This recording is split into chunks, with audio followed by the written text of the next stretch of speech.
চীনা গান, নৃত্য ও বক্তৃতা পরিবেশনায় এভাবেই প্রাণবন্ত হয়ে ওঠে বাংলাদেশের আন্তর্জাতিক মাতৃভাষা ইনস্টিটিউট মিলনায়তন। লাল সোনালী সাজে তৈরি হয় উৎসবমুখর পরিবেশ।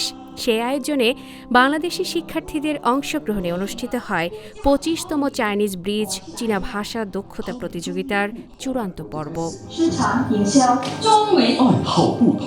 বক্তৃতা আর প্রতিভা প্রদর্শনের ২ রাউন্ডের এই লড়াইয়ে মেধার সাক্ষ্য রাখেন ১১ জন প্রতিযোগী। সাবলীল চীনা উচ্চারণে কেউ শোনালেন ২ দেশের বন্ধুত্বের গল্প, কেউ আবার নজর কাড়লেন ঐতিহ্যবাহী পারফরম্যান্সে।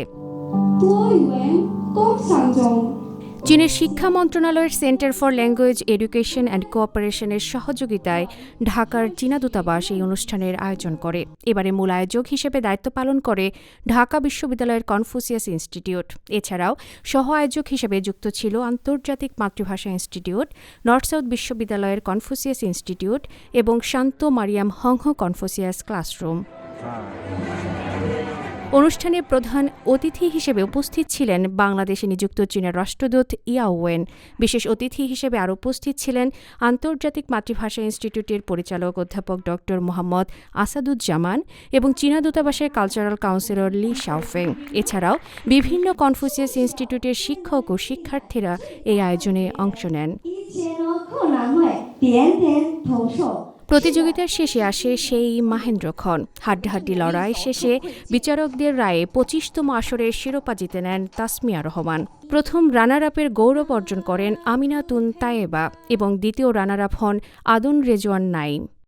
আমি খুবই আনন্দিত। একটা মাস হচ্ছে আমাদের এত পরিশ্রম করা হয়েছিল, তো এই পরিশ্রমের ফলাফলটা অবশেষে পেয়েছি এবং আমি লাউসাদের প্রতি খুবই কৃতজ্ঞ যে তাদের সাপোর্ট না থাকলে এতদূর পর্যন্ত আসতে পারতাম না।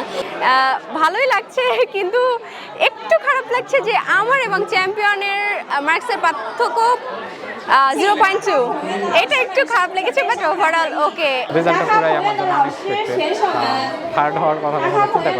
অনুষ্ঠানে রাষ্ট্রদূত ইয়াও ওয়েন বলেন, ভাষা কেবল বুলি নয়, বরং এটি ২ দেশের মানুষের হৃদয়ের সেতুবন্ধন। বর্তমান বিশ্বে বিভাজন, সাংস্কৃতিক দূরত্ব ও ভুল বোঝাবুঝির চ্যালেঞ্জ মোকাবিলায় ভাষা শিক্ষা গুরুত্বপূর্ণ ভূমিকা রাখতে পারে। তরুণরাই আগামী বিশ্বের নির্মাতা। ভাষার মাধ্যমে পারস্পরিক শ্রদ্ধা, বোঝাপড়া ও বন্ধুত্ব গড়ে তুলে তারা আরও সুন্দর ও উজ্জ্বল ভবিষ্যৎ নির্মাণ করতে পারে।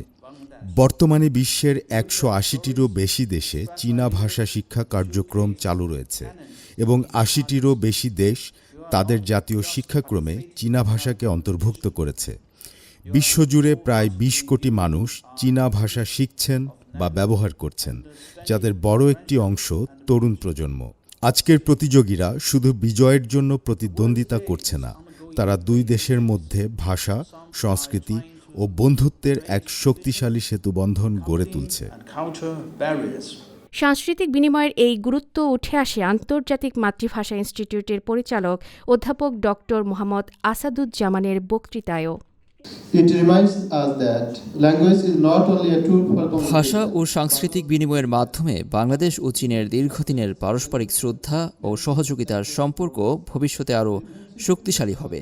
আজকের অংশগ্রহণকারীরা কেবল একটি ভাষা প্রতিযোগিতায় অংশ নিচ্ছে না, বরং তারা প্রত্যেকেই এক একজন তরুণ সাংস্কৃতিক। তাদের মেধা ও পরিশ্রমের মাধ্যমে আন্তর্জাতিক সাংস্কৃতিক ও শিক্ষামূলক সহযোগিতার উজ্জ্বল ভবিষ্যৎ পরিলক্ষিত হচ্ছে। বিজয়ী তাসমিয়ার সামনে এখন নতুন চ্যালেঞ্জ। লাল সবুজের প্রতিনিধি হয়ে তিনি পাড়ি জমাবেন চীনে, লড়বেন বিশ্বমঞ্চের চূড়ান্ত লড়াইয়ে। আফরিন মিম, CMG বাংলা।